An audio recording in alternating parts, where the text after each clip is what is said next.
Now, in this company, we like to see ourselves as people who do things a little differently, people who can adapt to the unexpected, think on their feet, deal with new situations. As we've had to do quite a bit today, what with everything that's happened, and I do apologise again for that, for the mix-ups, the interruptions. "Oh, that's fine," says Lloyd. He doesn't have any choice.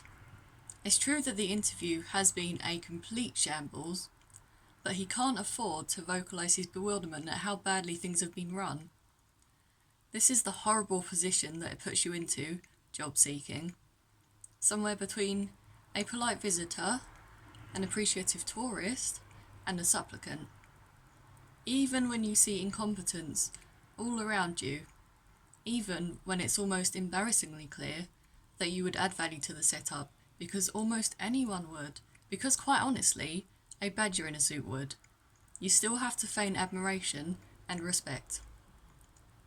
When the person interviewing you makes spelling errors in the introductory email, when the firm gets the time wrong and double books you, however amateurish the team and their actions, you still have to act as if it would be a privilege to join their ranks, because you're separated from them by one of the starkest measurements that can divide people. They have a job, and you do not. You're here, dipping your little fishing net into a fast-flowing river, trying to grab at something which the person on the other side of the table already possesses. You cannot help feeling that this must be because they've done something right, which you did wrong. On some level, that has to be true.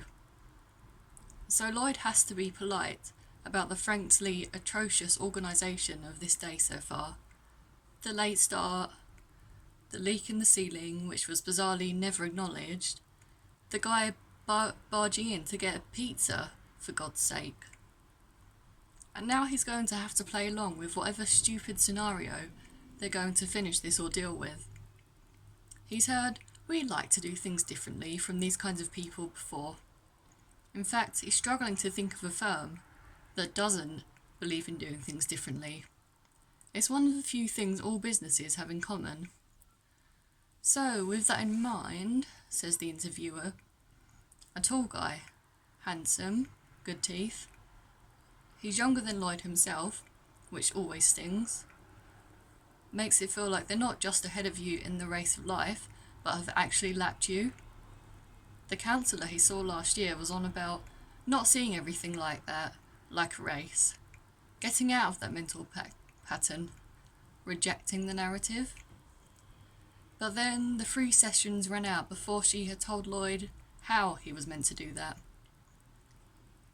"Yes," said Lloyd. The interviewer is really enjoying this. He almost certainly devised it himself. This demeaning exercise, whatever it's going to be. Or he stole it from some business book.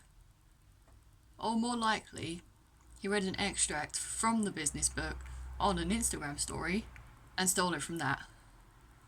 "What I'm going to ask you to do," says the interviewer, "is stand up and pull your trousers down. What do you say to that?"